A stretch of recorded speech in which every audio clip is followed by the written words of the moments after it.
هذا القرآن يوحدنا لطريق الخير يوجهنا الله تعالى أنزله ورسول الله معلم.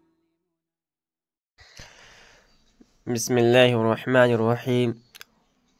ولا يتوهم أن هذا القول مناف لما صرحوا به من أن الجسم قابل للانقسام إلى غير النهاية، إذ ليس معنى كلامهم أنه يمكن أن تخرج تلك الانقسامات الغير المتناهية من القوة إلى الفعل، بل المراد منه أنه لا ينتهي في الانقسام إلى حد يقف عنده ولا يقبل الانقسام بعده، وذلك على قياس ما قال المتكلمون من أن مقدورات الله تعالى غير متناهية، مع أن وجود ما لا يتناهى في الخارج محال مطلقا عندهم، فليس معناه إلا أن تأثير القدرة لا يصل إلى حد لا يمكن أن يتجاوزه،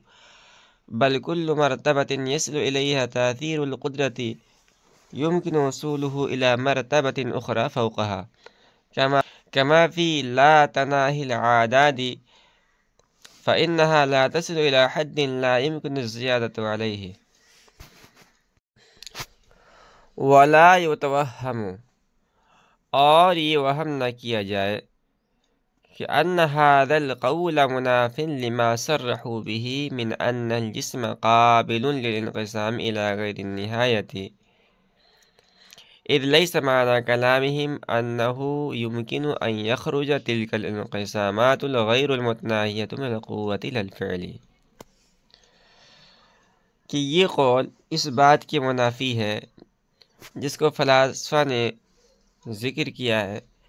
کہ جسم غیر نہایت تک تقسیم کو قبول کرنے والا ہے، اس لیے کہ ان کے کلام کا مطلب یہ نہیں ہے کہ ان انقسامات غیر متناہیہ کا قوت سے فعل کی طرف نکلنا ممکن ہے، بل المراد منه أنه لا ينتهي في الانقسام إلى حد يقف عنده ولا يقبل الانقسام بعده، بلکہ اس سے مراد یہ ہے کہ جسم منقسم ہونے میں ایسی حد تک نہیں پہنچتا ہے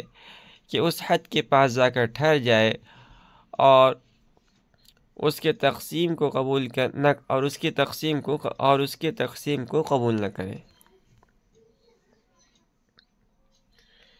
وذلك على قياس ما قال المتكلمون من أن مقدورات الله تعالى غير متناهية، مع أن وجود ما لا يتناهى في الخارج محال مطلقا عندهم، فليس معناه إلا أن تأثير القدرة لا يصل إلى حد لا يمكن أن يتجاوزه، بل كل مرتبة يصل إليها تأثير القدرة يمكن وصوله إلى مرتبة أخرى فوقها، كما في لا تناهى العداد فإنها لا تصل إلى حد لا يمكن الزيادة عليه۔ کہہ رہے ہیں اور یہ اسی طرح ہے جیسا کہ متکلمین کہتے ہیں کہ اللہ تعالیٰ کی مقدورات غیر متناہی ہیں، حالانکہ غیر متناہی چیزوں کا خارج میں پایا جانا ان کے نزدیک مطلقاً محال ہے۔ تو ان کے کہنے کا مطلب یہ ہے کہ قدرت کی تاثیر ایسی حد تک نہیں پہنچتی کہ اس سے آگے تجاوز کرنا ممکن نہ ہو، بلکہ ہر وہ درجہ جس تک قدرت کی تاثیر پہنچتی ہے اس سے اوپر کے درجے تک بھی اس کا پہنچنا ممکن ہے، جیسا کہ عادات کے غیر متناہی ہونے میں، اس لیے کہ عادات ایسی حد تک نہیں پہنچتا ہے کہ اس حد پر زیادتی ممکن نہ ہو۔ ولا يتوهم أن هذا القول مناف لما صرحوا به من أن الجسم قابل للانقسام إلى غير النهاية۔ یہاں سے مصنف رحمۃ اللہ علیہ ایک اعتراض اور اس کا جواب دے رہے ہیں۔ اعتراض تو یہ تھا کہ آپ تو کہتے ہیں جسم اجزائے غیر متناہیہ سے مرکب نہیں ہوتا، اور فلاسفہ کہتے ہیں کہ جسم یہ تقسیم کو قبول کرتا ہے الی غیر النہایہ، یعنی جسم کے اندر تقسیم کا سلسلہ چلتا رہتا ہے، کہیں جا کر رکتا نہیں ہے، کیونکہ اگر سلسلہ تقسیم بند ہو جائے اور آگے بالکل تقسیم نہ ہو تو آخر میں ایسے اجزاء نکلیں گے جو لا تتجزا اور غیر منقسم ہوں گے، حالانکہ اجزاء لا تتجزا یہ فلاسفہ کے نزدیک باطل ہے۔ اسی لیے فلاسفہ جسم کو قابل للانقسام الی غیر النہایہ مانتے ہیں، اور جب تقسیم الی غیر النہایہ ہوگی تو جسم کے اندر اجزاء بھی غیر متناہی ہوں گے، اور آپ کہتے ہیں جسم کا اجزاء غیر متناہی سے مرکب ہونا محال ہے، تو آپ کی قول اور فلاسفہ کی تصریح میں منافات ہے۔ تو اولاً شارح نے یہ کلام ذکر کیا ہے اور پھر اس کا جواب دیا ہے، اور جواب کا حاصل یہ ہے کہ فلاسفہ نے جو یہ کہا ہے کہ جسم الی غیر النہایہ تقسیم کو قبول کرتا ہے، اس کا مطلب یہ نہیں ہے کہ جسم کے اندر جتنے انقسامات غیر متناہیہ بالقوہ ہو سکتے ہیں وہ سب کے سب بالفعل موجود ہوں، اور جسم کے اندر گویا بالفعل اجزاء غیر متناہیہ پائے جاتے ہیں، بلکہ ان کے کہنے کا مطلب یہ ہے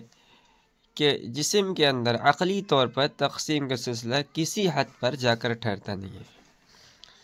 اس طور پر کہ آگے بالکل تقسیم نہ ہو سکے، بلکہ تقسیم کا سلسلہ عقلی طور پر الی غیر النہایہ چلتا رہتا ہے۔ لیکن تقسیم کرنے سے خارج میں جو اجزاء بالفعل موجود ہوتے ہیں وہ متناہی ہوتے ہیں، غیر متناہی نہیں ہوتے۔ مشاہدہ سے یہی بات معلوم ہوتی ہے۔ مثال کے طور پر آپ ایک پتھر کو لیجیے اور اس کو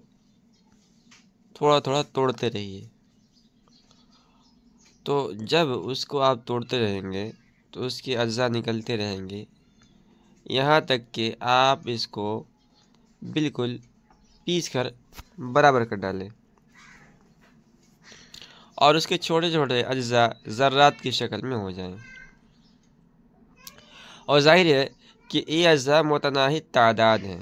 غیر متناہی نہیں ہیں، اس لیے کہ یہ اجزاء ایک متناہی اور محدود مکان میں موجود ہیں۔ لیکن ہر ذرہ کے متعلق یہ کہا جائے گا کہ یہ تقسیم کو قبول کرتا ہے، اگرچہ عقلاً ہی صحیح۔ اس طور پر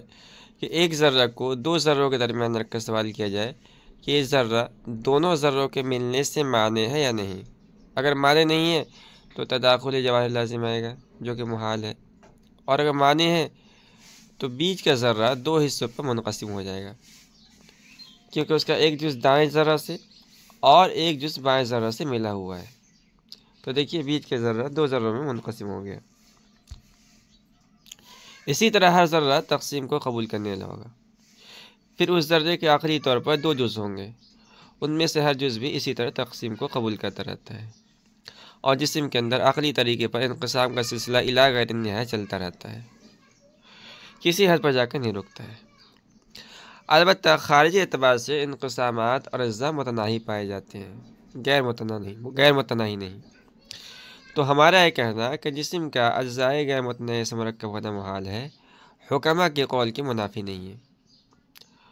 اور یہ بات بالکل اسی طرح ہے جیسے کہ متکلمین کہتے ہیں کہ اللہ تعالیٰ کے جو مقدورات ہیں، یعنی جن چیزوں پر اللہ تعالیٰ قادر ہیں، غیر متناہی ہیں۔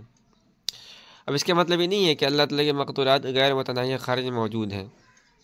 کیونکہ امور غیر متناہی کا خارج میں موجود ہونا مطلقاً محال ہے،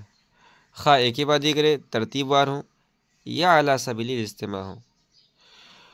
تو متکلمین کہنے کا مطلب کیا ہے؟ متکلمین کہنے کا مطلب یہ ہے کہ اللہ تعالیٰ کی قدرت کی تاثیر کسی ایسی حد پر جا کر نہیں ٹھہرتی کہ آگے تجاوز کرنا ممکن نہ ہو، بلکہ جس درجے پر بھی قدرت کی تاثیر پہنچے گی اس سے اوپر کے درجے پہ بھی قدرت کا تاثیر پہنچنا ممکن ہے۔ یعنی عقلی طور پر یہ نہیں کہہ سکتا ہے کہ اللہ تعالیٰ بس اتنی ہی چیزوں پر قادر ہے، اس سے آگے قدرت نہیں ہے، بلکہ قدرت کا تاثیر کا سلسلہ الی غیر النہایہ چلتا رہے گا۔ البتہ خارج میں جو مقدورات پائے جاتے ہیں وہ متناہی ہیں۔ کما فی لا تناہی العادادی، یہاں سے شارح نے ایک مثال پیش کی ہے۔ دیکھیے 3 مثالیں ہیں۔ پہلی مثال ہے جسم کے اندر انقسامات غیر متناہیہ ہونا، اس سے قائل تو صرف فلاسفہ ہیں، اور اللہ تعالیٰ کے جو مقدورات کا غیر متناہی ہونا ہے اس کے قائل صرف متکلمین ہیں۔ یہ 2 مثالیں ہیں۔ یہاں شارح نے تیسری مثال پیش کی ہے، اور یہ تیسری مثال ایسی ہے جو فلاسفہ اور متکلمین دونوں کے یہاں مسلم ہے۔ شارح کہتے ہیں جیسے عادات کا سلسلہ متکلمین اور فلاسفہ سب کے نزدیک غیر متناہی ہے، یعنی عادات کا سلسلہ کسی ایسی حد پہ جا کر نہیں رکتا کہ اس سے آگے زیادتی ممکن نہ ہو، بلکہ جو عدد بھی فرض کیا جائے گا اس سے آگے بھی عدد فرض کیا جا سکتا ہے۔ اس کا مطلب کیا ہے؟ اس کا مطلب بھی یہ ہے کہ عقلی طور پر عادات کا سلسلہ غیر متناہی ہے، لیکن خارج میں جو معدودات پائے جائیں گے وہ متناہی ہوں گے، اس لیے کہ امور غیر متناہی خارج موجود ہونا محال ہے۔